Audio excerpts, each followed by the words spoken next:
Good morning, my friends. Hello, hello. I'm going to move this so that way I'm not completely turning my face. Look at my lovely little Band-Aid. It's just tape. Good morning, good morning, good morning. Hello, is it me you're looking for? I'm here in this room waiting for you to show up. You're gonna like this chat when you decide to show up. It feels dark in this corner. I gotta take this tape off. My thumb's getting sweaty. It's getting sweaty. Hello, say good morning, say hello, say howdy doody. Let's see if this sheds some light on me. Oh, it just made this side brighter. Oh, it's backwards. Weird. Oh, I swear I'm not high. Cool. All right. Come on, everybody. Where you at? What you doing this morning? Where are my friends? Where are my buddies? Hello? Hello? I really did a number on my thumb. Bueller? Friends? Are you there? Is Facebook just not letting you see me? Oh, hi Maggie. Oh, thank you. Good morning. Good day. Hello. Oh, there's Maddie and Maggie. I see Maddie and Maggie. Who else is here? Good morning. I don't know why it's like so slow. Watching from the sandbox at the playground. Excellent. That's fun. Don't get sunburned or COVID. Today's talk is going to be a good one, I think. To be fair, they're all good. No, I'm just kidding. That was funny. That was just me being silly. But I think it's something that's worth talking about. I've been reading this book. Oh, shit, I can't remember. Okay, you're in the shade. Good. I've been reading this book when I was at the cabin by Brene Brown. It's Not Just Me or something like that. I don't know what it is called. But anyways, it has brought up a lot of stuff for me. So, of course, I'm going to share that with you. Good morning, Candace. Good day. Wait a few more minutes. My client was a wee bit late, so it's a bit of a later start than ideal.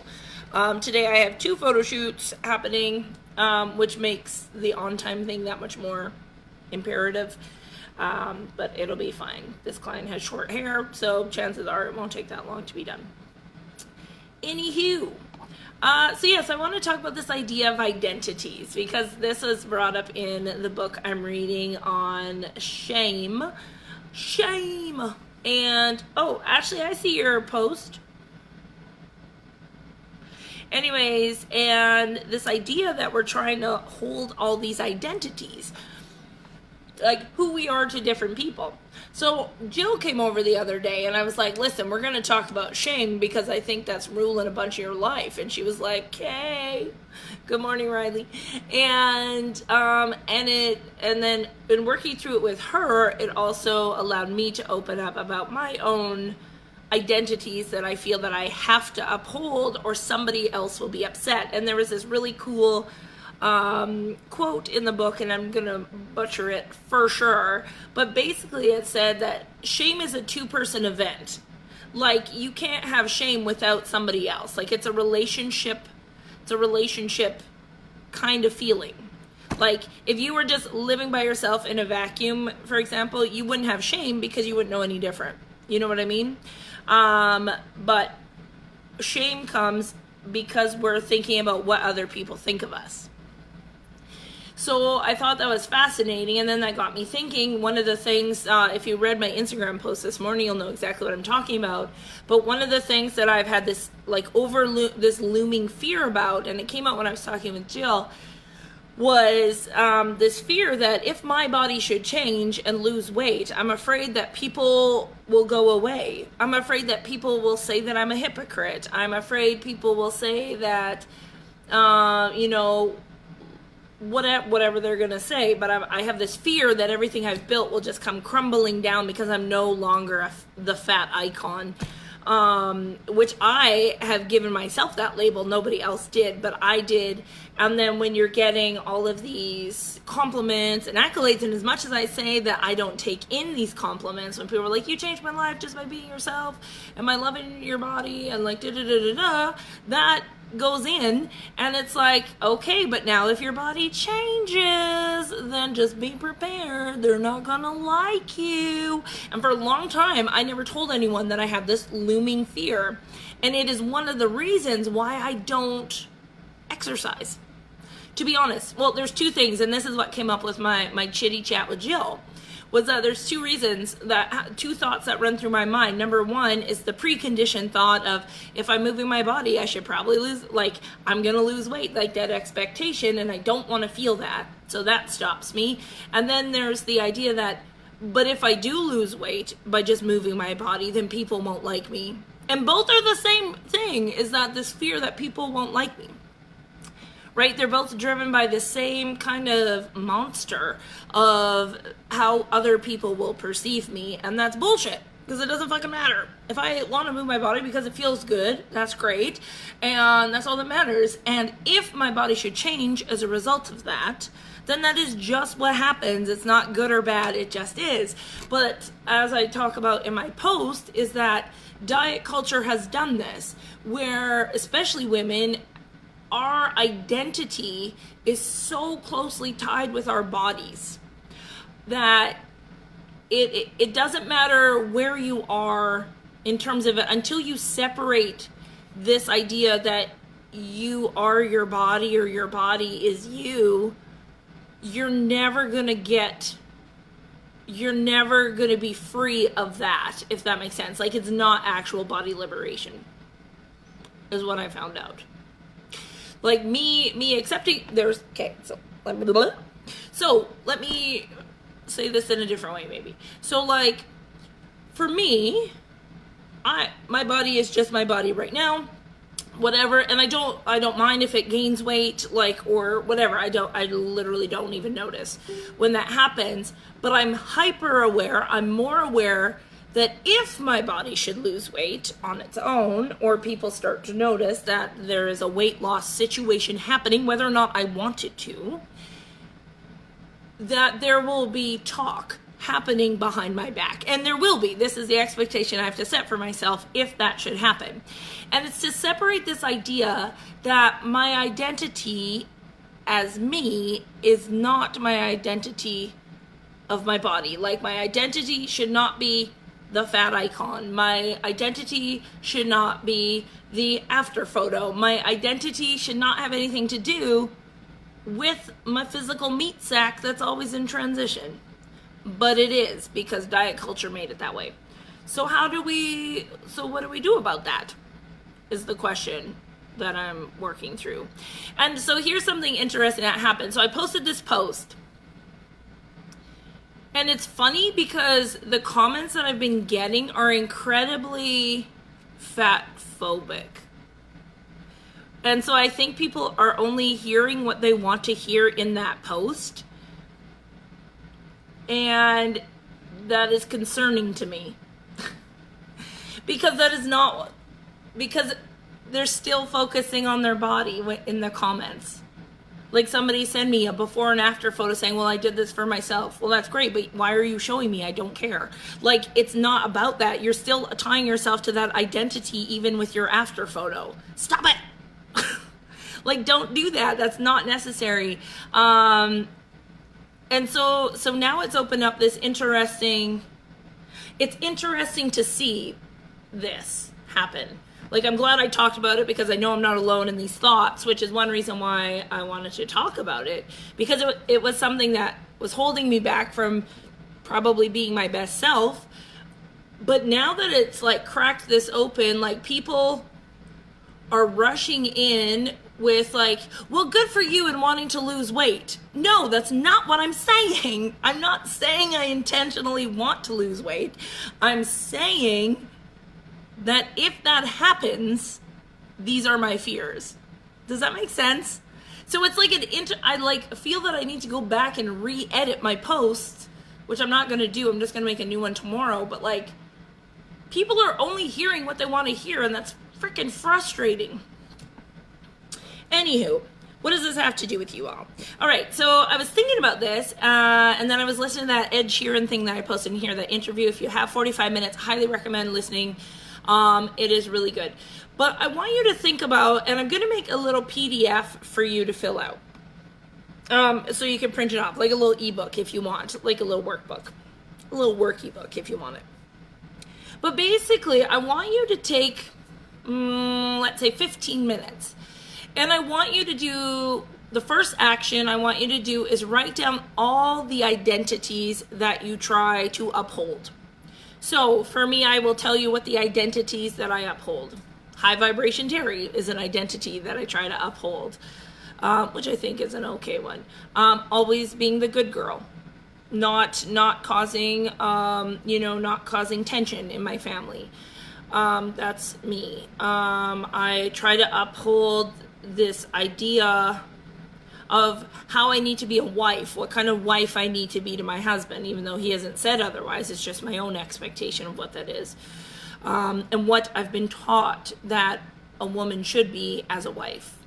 Another identity that I have is that I feel that I have to strive for and is the achiever. Like, everyone always compliments me on how much work I get done in a day, or how much work I'm capable of doing. And then sometimes there are days where I don't want to, but the back of my mind is this identity that, well, yeah, but you're the person that works really hard.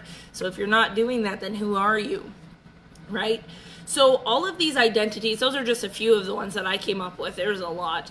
But the thing is, so there's all this pressure to work towards obtaining these perfect identities in how I am to other people, including this community. I want to be a positive role model, a positive teacher, and sometimes my actions may not follow through with that.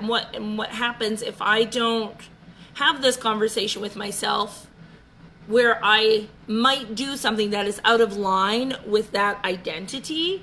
I'm going to say, oh my God, I feel shame about this action that I took. Like, because I will feel that I can't tell you about it, because that's how shame works, is because then you'll think less of me. But here's the thing, is like, I need to have that conversation with myself that says, hey, you're fucking human. You're allowed to make mistakes. Your behavior was maybe not in line with that identity, but you as a person, as a whole person, are still you, the best you that you can be right now, whatever that looks like. So yeah, so I want you to think about all these identities that you try to uphold. And so I made Jill do this activity, and she like wrote. And afterwards I was like, look at all those identities that you're trying to uphold for other people. Because that's all they are, is how other people see us. Not how we see ourselves, but those identities are who we're trying to be for other people. Maybe it's the moms at the PTA thing. You feel you have to, like, you feel bad if you bring store-bought baked goods to the bake sale, or you feel, like, who do you think you need to be in relation to other people? Anybody, your clients, your makeup artists, who do you feel there's pressure for you to show up as? If that makes sense. So think about that. I want you to consider, how do I feel, or what kind of pressure do I feel when I show up in these situations and with these particular people? So that is one heavy load that you're carrying of those identities. So that's number one. Number two is, I want you to write out the identities that you're trying to stay away from. So for a lot of people, in body image would be, I don't want to be seen as fat and lazy. I don't want to be seen as Hopeless was one that Jill put. I don't want to be seen as hopeless. I don't want to be seen as trashy. I don't want to be seen as, hoardery. Like I have clutter everywhere. Like I don't want to be seen as somebody that hoards things. I don't want to be seen as somebody that's dumb or bad at math. I'm trying to think of some other things that I'm trying not to be. And I want you to think about the things that you try really hard not to be because of how other people would see you. So now that's 2 heavy loads of identities and striving. Identities you're striving for and identities you're striving to stay away from, all for other people. It's exhausting. And it's no wonder we don't know who we actually are, because we keep changing ourselves to be what these other people require of us in order for them to like us and love us. Well, at least that's what we tell ourselves. It's not true, but that's what we tell ourselves. And I think that's something to consider, how much pressure that puts on you. And I think they noticed, like with women, for example, we have more choices than ever, right? We have, back in the day, we only had 4 areas of our life that we needed to be perfect in. Parenting, keeping the home, wife, and I don't even remember what the cook. Like those are the, maybe that's what it was. I can't remember, but there was like 4 areas within which women had to be perfect in. And now there's over 14 areas that women feel they have to be perfect in because of those 4. Does that make sense? So I think it's really important for us to acknowledge this is number 1, why women are more depressed now than they've ever been. We have more things that we think we need to uphold perfectly, or else people won't like us. This is why we say yes to everything. This is why we put ourselves last. This is why we become people pleasers. This is why we don't rock the boat, because we're trying to uphold. We're either trying to uphold these.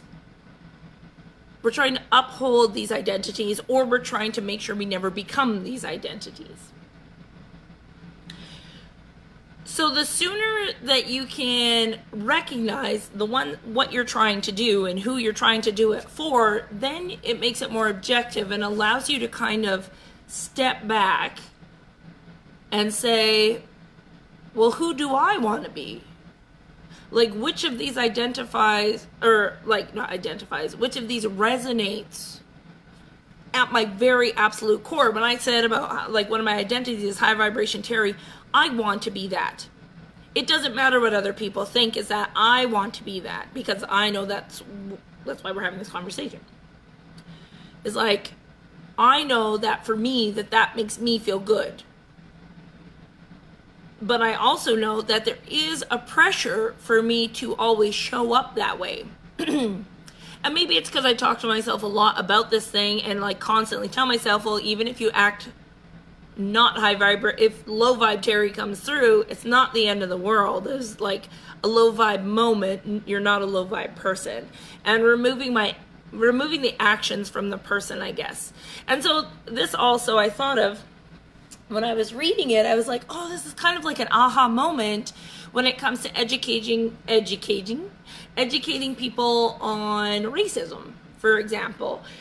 Before, we would shame people, like, how dare you think that, like, you're a terrible human, oh my god, you racist. And I thought about how I reacted to my brother and how I would do it differently now. Yes, Jennifer, it'll be in the video section over to the left, or I think even if you click photos, if you're on your phone, it'll bring up the videos. So it'll be there. It'll also be on my YouTube channel. But when I was having the conversation with my brother and we were like having it out a little bit about Black Lives Matter and all that stuff, I was calling him out. I was like, you're racist. I'm racist. And in my mind, I'm like, we have to acknowledge that we are racist people. But to him, that just like his brain wasn't there yet to understand what that actually means. So to him, it meant bad. And now if I was to do it again, I wouldn't call him out on him being racist. I would say, what you just said is racist, and here's why. how you behaved is racist. And here's why. Because then there's less shame around the action. There's guilt, but there's no shame because it's not about him as a person. It's about his actions. And then he might be more likely to be open-minded, to be educated on it. Might. If I don't shame him for his thoughts and beliefs. Because so people tend to react different ways when they feel shame. There are people that get defiant and defensive and will yell. Well, that's my brother. There are other people that will just retreat and distance themselves from people. They'll be like, no, I can't. They don't get it. They don't understand. And then anxiety sets in, and then imposter syndrome sets in, and all this stuff like, oh, what if they find out? Like all this shit. So I think if we can teach ourselves to not shame ourselves as humans, but rather focus on the behavior and the action, chances are we'll be more likely to experience change. If that makes sense. I'm just noodling through this, guys. This is how this works. But I just found it was fascinating how many identities that I thought I needed to uphold. And a lot of them made me be like, why? Like, if that doesn't resonate with me, if it doesn't resonate with me, I'm going to fail at it. Plain and simple.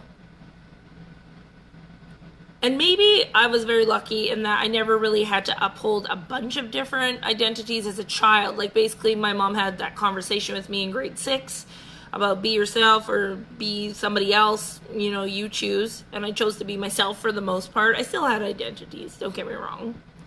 Put on me by teachers. You're the good student. This was the same thing I talked about the other day when I said I was always praised for being the good student. My identity then was to be a good student. What do you think happened when I failed my first math test? Now I'm bad. Now I'm one of the bad students. Nobody wants to be that. Right? And it took a toll on my confidence because I felt that I was a bad person. I was a stupid person because I wasn't able to do one subject.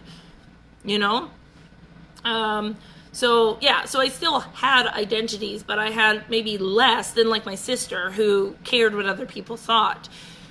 So she would always be who she thought she had to be around different people in hopes that they would like her more. I never really had that to the same extent, but I do experience it now being in the position that I'm in where I do influence people. I hate using the word influence. You can't influence people. They just decide for themselves. It's common sense, But I'm in a position where I'm maybe leading a community or I'm talking to people and people listen to me and things like that, where there's certain expectations that I think people have for me to hold that role.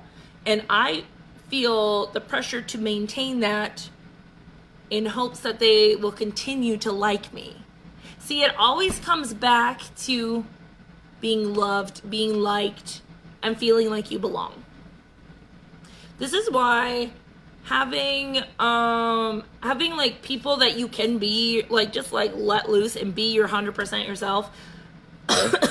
And Jill and I even talked about, like, with her, I was like, who do you feel you have to be for me?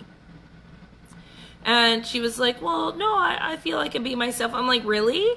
I'm like, I don't think so. I think you still tailor yourself in hopes that I will appreciate you. She's like, yeah, actually, I one of my identities for her is that she needs to know, she thinks that in order for people to like her, she needs to be valuable, meaning she has to be contributing to the workload, or like, to her, she thinks people don't just want to be around her just to be around her. She needs to provide some sort of value added, like an interaction. And I was like, no, like, I literally just like hanging out with you. It has nothing to, like, I have zero when you're working, there's expectations.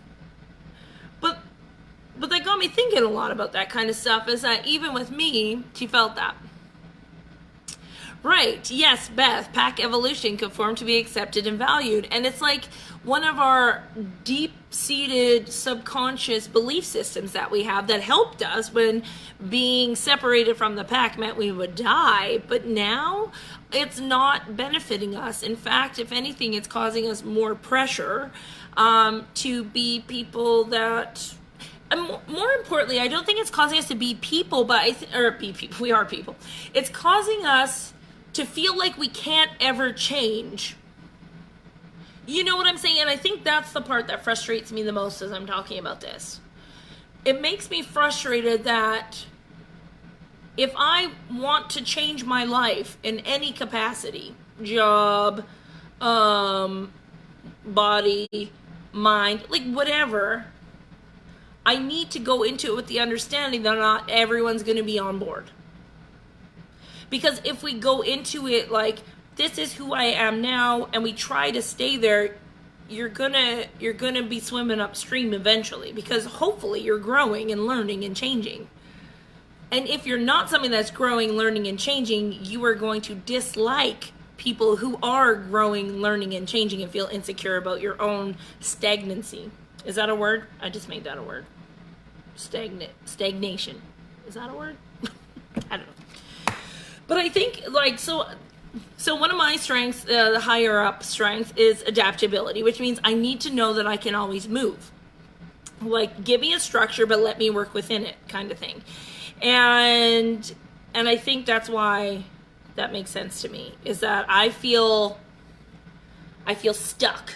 You know, if I'm like, this is why I took photography off of my name, because to me, I'm like, okay, Terry Hoffer photography implies certain expectations. Those expectations are that I am a photographer only.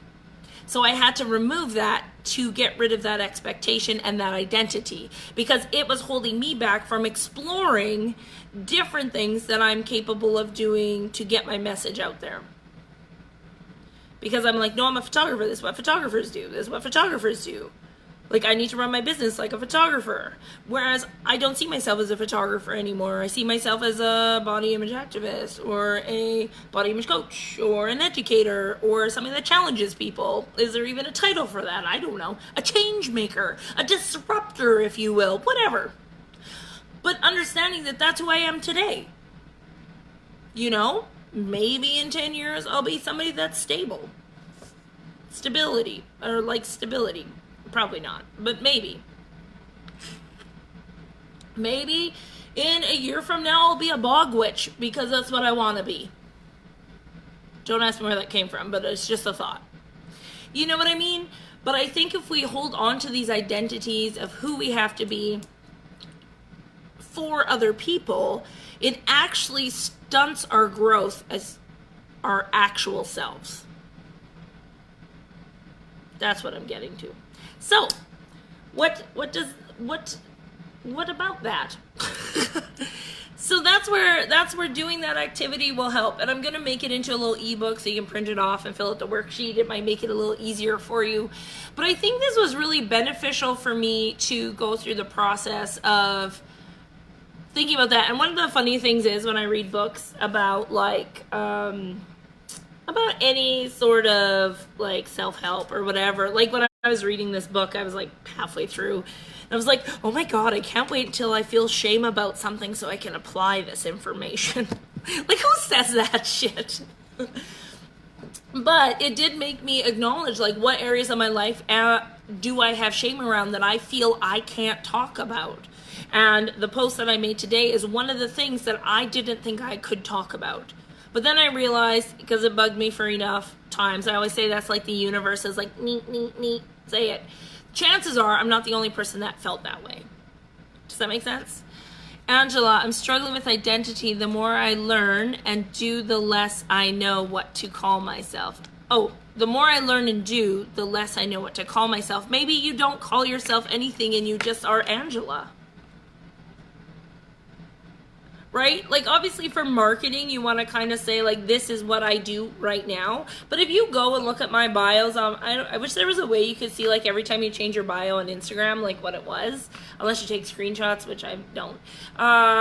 Like, basically when I started, I was fashion photographer for everybody, and then it moved to boudoir specialist, and then it moved to body positivity activist, which is a mouthful of words, and boudoir specialist, and then it moved to boudoir specialist and body image activist, and then it moved to body image activist and boudoir specialist, and now it's moved to body image coach and photography educator or educator. I can't even remember, but boudoir educator. So that's where I think these identities kind of stunt us. Like, they stop us from just going where the river wants to go, you know? I was listening to Garth Brooks the other day. So I think if you can have that conversation with yourself and just say, today I am this, but I also understand that a transition will happen where I will become something else.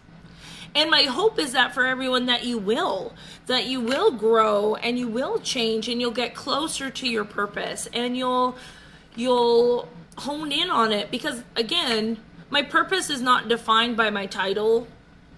It's defined by my action, I think, more than anything else.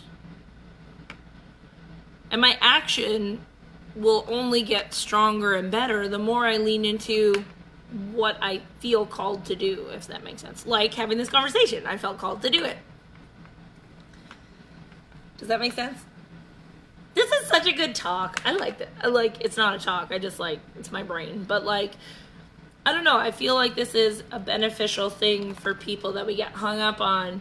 And we don't realize how much stress it is for us to uphold and be perfect in a perfect mom, a perfect wife, a perfect boss, a perfect business owner, a perfect entrepreneur, a perfect employee, a perfect, I don't even know, a perfect body, a perfect, perfect activist, a perfect educator, a perfect role model, a perfect influencer, a perfect everything. We're all... It's tiring. No wonder we're fucking exhausted all the time.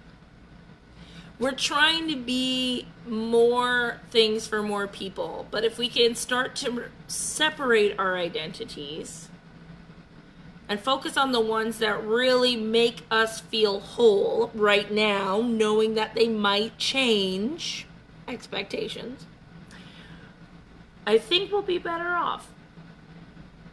Yep. That's my thoughts. What do you all think? So another activity you can do, and this one was there's a name for it, but I can't remember what it's called from the book, and I don't have the book here. But essentially what you do is you write out 10 expectations that you have for yourself or your life. What is an expectation? For me, it's that I would be a top boudoir photographer, we'll say. One expectation I have for my life is that I will live in a cabin by the lake. That is something that I truly desire. An expectation that I have is that my books will become bestsellers. That's an expectation. I'm pretending I'm writing these down. I'm not actually, but I'm still turning the pages. That doesn't make sense. My expectation is that I will be able to transition smoothly from being just a photographer to being only an educator and a speaker. I'll speak it into existence. My expectation is that I will live a long life. I will die when I'm 200. That's my plan. My expectation is that I will be able to afford the ability to travel to see everyone, we'll say. All right, so you do 10. And then what you do is you turn them upside down and you shuffle them about, and then you're only allowed to pick 5. And that is the more realistic reality of your life. Instead of trying to think that you have to be perfect in these 10 areas of your life, realistically, maybe 5 is what you can handle. Probably less, let's be honest. So it might be being a good mother, being a good neighbor, being the best body image activist. I don't know. That's competition. I don't like that. But you get the point. And I was like, ooh, that's a good activity, because you have to set appropriate expectations for yourself. You can't be everything all at once.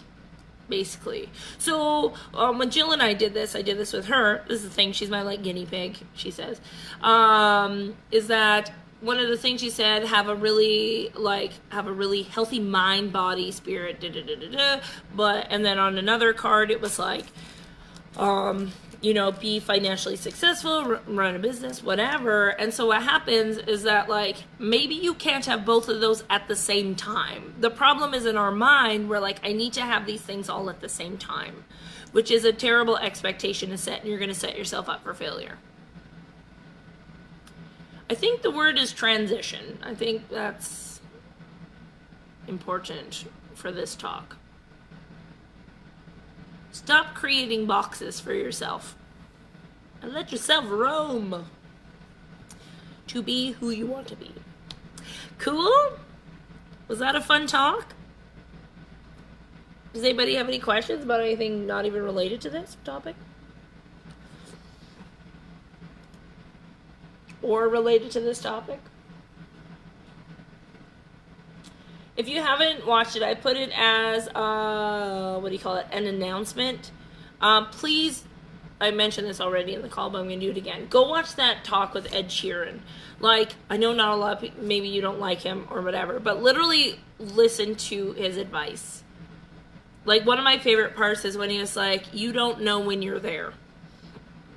Like, you think, okay, when I achieve this, then I'll be happy. When you get this, then I'll be happy. And he's like, no, I learned more from my failures playing to a one person in a small room than I did playing to thousands of people in Wembley Stadium. He's like, and then what? Then there's nothing. You hit the top of your career, and then what? There's nothing. So it comes down to that. It was just fantastic. But it was also in line kind of with this, is like what people expected of him and what he expected of himself, and when he couldn't live up to those expectations and what happened and the pressure and blah. It's a good one to watch. Highly recommend. Yes, so good. All right. So I guess that's probably good for today. That was a good lesson on a Thursday. I have 2 shoots today. I better conserve my energy. But one of them is a creative shoot, what I'm super excited. It's in the announcements. It is an interview from Hay House that they did with Ed Sheeran about just like his take on life and finding happiness. And it's very honest and beautiful. And I like the interviewer. It just came across my YouTube yesterday, and I was like, well, I like Ed Sheeran. I like self-improvement-y things. I like Hay House. Let's go give her a do. So I did. And then it brought me into another video, which was fantastic. So I've just made a whole YouTube channel, or not channel, subscription, playlist. That's going to be for motivational materials. So if you want to follow, I can share a playlist, right? Maybe I'll share the playlist so that way if you want to watch it, then it'll help YouTube. Sometimes you just need to hear things, you know? And it clicks. That's my favorite. But that interview with Ed Sheeran, it actually brought me to tears. All right, my loves. I gotta go make a plan for this photo shoot. We got lots of pink today. Oh, though I might go live with my client later this afternoon. Yes, I do love Brene Brown. Yeah. There was a story in her book that was really funny too, that I was like, but I might go live with my client later today because it's a creative collaboration shoot, which means she signed a model release for it, which means that we're gonna shoot it. It's gonna be more of a creative shoot on my luxurious set with like dark makeup. Like we hooked up with the makeup artist. It's gonna look beautiful. Dolly eyes. That's what I asked her to do. It's gonna look great. All right, I'm gonna go because I gotta prepare. Blah blah blah. But I love you lots. Thank you for listening. Hopefully this was beneficial to somebody out there. Again, if you want to rewatch this later, videos over on the left side if you're on a computer. Up above it'll say photos or videos. It just depends on your thing. If you click it, it'll bring up photos and videos, and then you can rewatch it there. It will also be on my YouTube channel, and what's the word I'm looking for? and also on my motivational playlist, because this was relatively motivational. And then once the PDF is done, I'm just working on it right now, the workbook for everything I talked about today is there. You'll be able to download it and have free access to it. It'll be in the free shit section of my website. So you can download it, print it off as many times as you need, revisit it as many times as you need to get closer to finding out who you want to be, not who you want to be in relation to other people, who you want to be. All right? All right. I will talk to you all later. Love you lots. Have a lot of fun today. Go create some magic, and I will talk to you soon. Bye.